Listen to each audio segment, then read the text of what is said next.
तप्तु कांचन गौरांगी राधा वृंदावनेश्वरी वृषभानुसुते देवी प्रणमामि हरिप्रिये।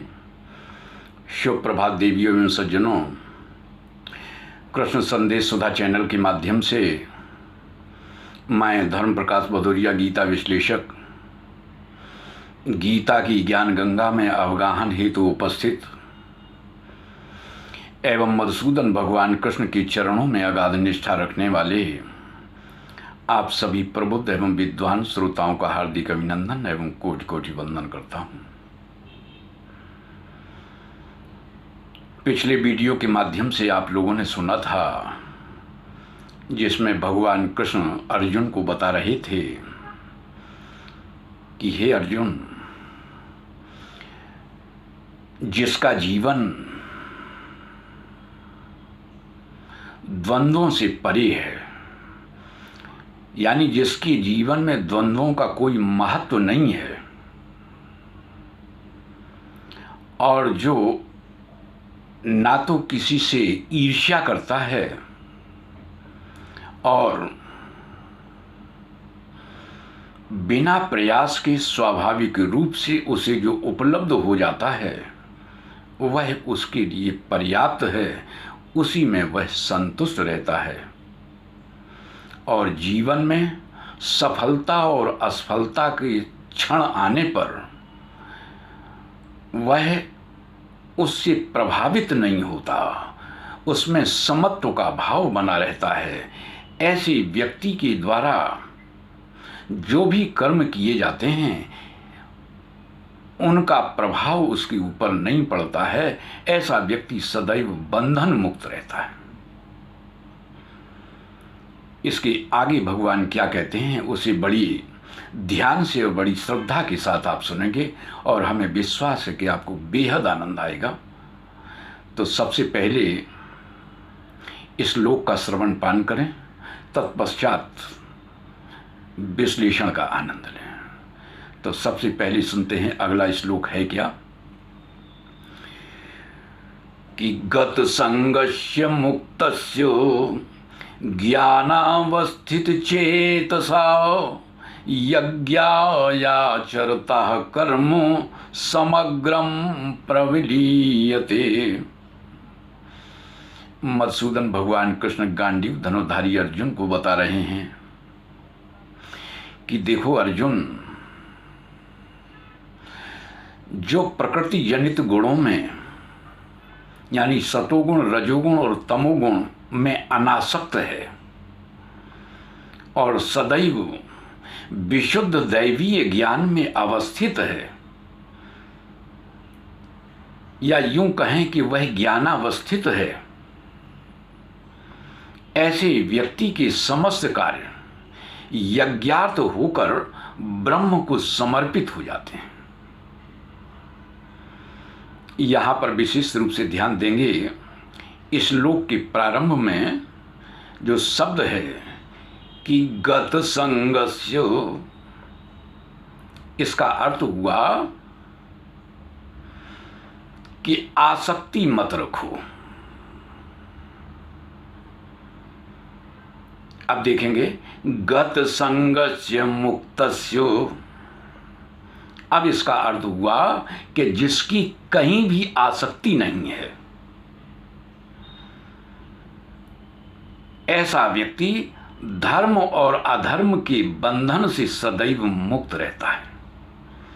जिस व्यक्ति की कहीं भी आसक्ति नहीं है वह व्यक्ति धर्म अधर्म के बंधन से सदैव मुक्त रहता है। यहाँ पर एक बात और हम बता दें कि जब व्यक्ति अपने जीवन में कुछ होने का अभिमान धारण कर लेता है, धर्म और अधर्म वहीं पर होता है। धर्म और अधर्म की भूमिका उसी समय प्रारंभ हो जाती है जब व्यक्ति अपने को कुछ होने का अभिमान धारण कर लेता है। उदाहरण के तौर पर ऐसे समझ लें कि जैसे यदि कोई व्यक्ति कहता है कि मैं ब्राह्मण हूँ या क्षत्रिय हूं, तो उसके लिए धर्म और अधर्म की सीमा निर्धारित हो गई। जैसे ही उसने स्वीकार किया तो अब उसका दायित्व बनता है कि वह स्वधर्मानुसार ब्राह्मणोचित कर्तव्य कर्म का निर्वहन करे, स्वधर्मानुसार क्षत्रियोचित कर्तव्य कर्म का अनुकरण करे। यदि वह अपने जीवन में इस प्रकार कर्म करता है तो बहुत सुंदर, कर्म बंधन का कोई प्रभाव उसके ऊपर नहीं रहेगा। और यदि वह अपने कर्तव्य कर्म से विमुख होगा, यदि वह ब्राह्मणोचित कर्म नहीं करेगा, क्षत्रियोचित कर्म नहीं करेगा, तो उसे परिणाम भुगतना होगा, उसे कर्मों का प्रतिफल भोगना पड़ेगा। बात पूर्ण रूप से समझ में आ गई होगी। यदि नहीं आई है तो दूसरे उदाहरण के माध्यम से हम आपको समझाने का प्रयास करेंगे। जिस तरह से कोई नवयुवक पुलिस विभाग में भर्ती हो जाता है, विभाग की आवश्यकता अनुसार उसे शहर के किसी चौराहे पर ड्यूटी करने का दायित्व सौंप दिया जाता है। तो अब उसे चौराहे पर खड़ा होकर हाथ हिलाना होगा, आने वाली गाड़ियों को हाथ हिलाकर संकेत देना होगा कि इधर से जाइए, इधर से मत जाइए। और यदि वह हाथ नहीं हिलाता है तो उसे परिणाम भुगतना होगा, उसके प्रति अनुशासनात्मक कार्यवाही की जा सकती है। इसके लिए उसे मुअत्तिल भी किया जा सकता है। यहां पर ध्यान देंगे कि व्यक्ति जीवन में जब कुछ भी अभिमान धारण करता है, कुछ होने का अभिमान धारण करता है, तो उसकी ड्यूटी, उसका कर्तव्य उसी समय से प्रारंभ हो जाता है। यदि वह पुलिस में भर्ती ना हुआ होता तो हाथ हिलाने की कोई आवश्यकता नहीं थी। और यदि अभिमान धारण किया है तो उसके अनुसार कर्तव्य का निर्वहन करना होगा। तो या फिर तो अभिमान धारण ना करो, बिल्कुल फक्कड़ की तरह रहो। फक्कड़ का मतलब बेपरवाह, बेख्वाइश। यहां पर एक प्रश्न उठता है, तो यदि व्यक्ति अभिमान धारण नहीं करता है तो मन के आश्रय के लिए कुछ होना चाहिए जहां पर वह अवस्थित हो। तो उसका उत्तर है कि आप अपने को ज्ञानी मत समझो, आप अपने को ज्ञान वृत्ति वाला मत समझो,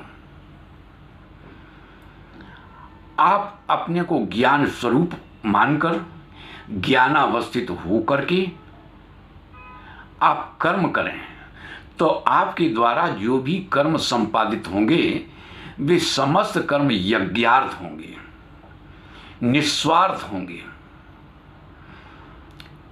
यज्ञार्थ का मतलब यज्ञ की मानी होता है परमात्मा विष्णु। और ये जो सारा विश्व हमें परिलक्षित हो रहा है, यह सारा विश्व उस परमात्मा विष्णु का स्वरूप है। इसलिए इसके निमित्त जो भी कर्म होंगे वो बंधन रहित होंगे, अन्यथा ये सारा जगत कर्म से बंधा हुआ है। तो इसीलिए भगवान कहते हैं यज्ञायाचरता कर्म, यज्ञार्थ कर्म करो, यानी निस्वार्थ कर्म करो। निस्वार्थ कैसे? जैसे सूर्य देव करते हैं, चंद्र देव करते हैं, अग्निदेव करते हैं, वायु देव करते हैं। इस तरीके से यदि आप कर्म करेंगे, यानी निस्वार्थ भाव से कर्म करेंगे, दूसरे के लिए कर्म करेंगे, तो फिर होगा क्या? यदि कर्म को पकड़ कर रखेंगे, कर्म को अपने लिए यानी अपने पास रखेंगे, तो वह कर्म का जो प्रतिफल होगा वह आपको बांध लेगा। और यदि कर्म को आप भगवान की तरफ फेंक देंगे, आप यज्ञार्थ कर्म करेंगे, तो उसका प्रतिफल जो होगा वह ब्रह्म को समर्पित समग्र रूप से ब्रह्म में लीन हो जाएगा। तो आज की वीडियो में बस इतना ही। आज की ज्ञान चर्चा में यदि आपको आनंद आया हो तो हम आपसे अपेक्षा रखते हैं कि आप वीडियो को ज़्यादा से ज़्यादा लाइक करें, शेयर करें, अपनी आख्या दें। और यदि आप नए हैं तो हम चाहते हैं कि आप हमारे चैनल को सब्सक्राइब अवश्य कर दें, ताकि भविष्य में जो भी वीडियोस हमारे माध्यम से बनाए जाएं वे सभी समय पर स्वाभाविक रूप से आपको प्राप्त होते रहें। जय श्री कृष्ण।